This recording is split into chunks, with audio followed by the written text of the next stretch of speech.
Good day, everyone. I'm going to talk about social ecology.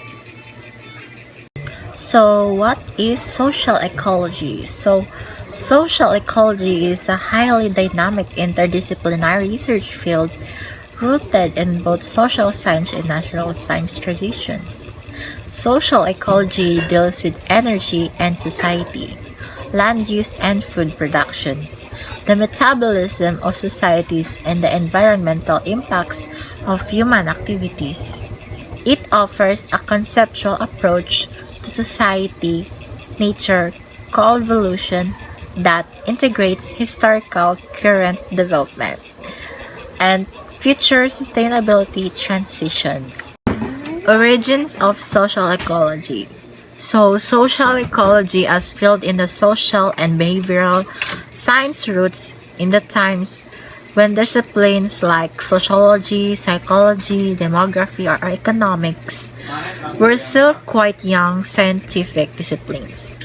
In search for theoretical concepts and methodological frameworks, researchers started to use the concept of ecology for the study of human communities in the late 19th and early 20th centuries.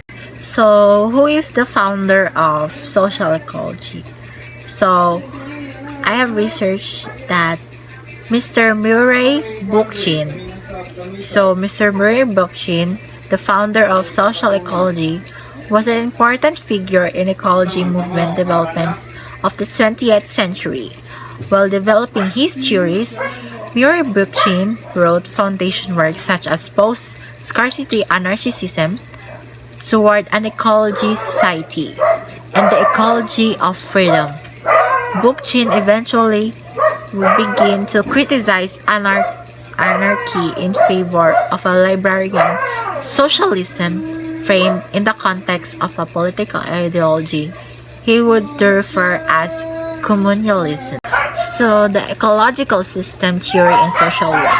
The ecological systems theory, also known as human ecology theory or development, in context examines how individuals or environments shape them into who they are. This theory was first developed by the psychologist Ure Brenner to delve into relationships within one's community as they relate to personality traits cultivated from childhood. There are 5 systems in the theory, which the first one is the microsystem. What are the microsystems? Microsystems are the people, groups, and institutions that most directly influence the child's growth and development. This includes family, teachers, peers, neighbors, or religious institutions. The second one, mesosystems. Mesosystems are the relationships and interactions between microsystem and child's life. For example, if a child isn't getting enough attention or is dealing with abuse at home, this may cause them to have difficulty with emotional development and interacting with their teachers or with their peers. The third one, the exosystem. Exosystem consists of social settings the child has no control over but is directly affected by. The common example of the exosystem is a child being affected by their parents' work. Number 4, the macrosystems.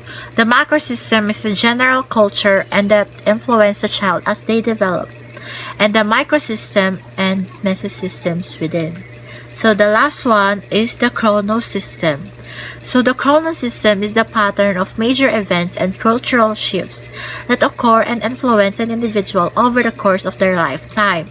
A frequently used example of an event within the chronosystem is the child whose parents gets divorced, which has negative effects on the child for the first 1 to 2 years before stabilizing.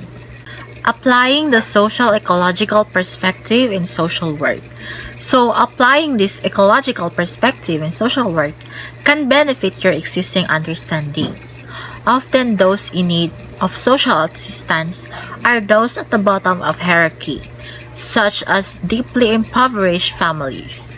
A holistic approach to finding out how a person or group of people landed in the position therein will help a social worker by giving them a look into some of society's problems and what demographics they affect most.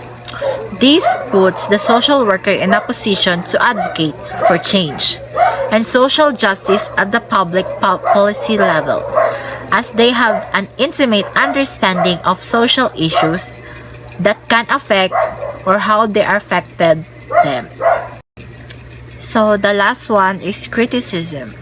There are some criticism of Bookchin's ideas, mainly around the issues of practically for putting his insights into action and whether or not it's realistic that the lack of any form of hierarchy would solve social issues, environmental or otherwise. However, as the principles of social ecology apply to social work, its critics aren't quite as relevant. A social worker who applies these principles to better understand someone's place in society and how they got there is concerned, while helping with necessarily that greater philosophical implication of Bookchin's ideas.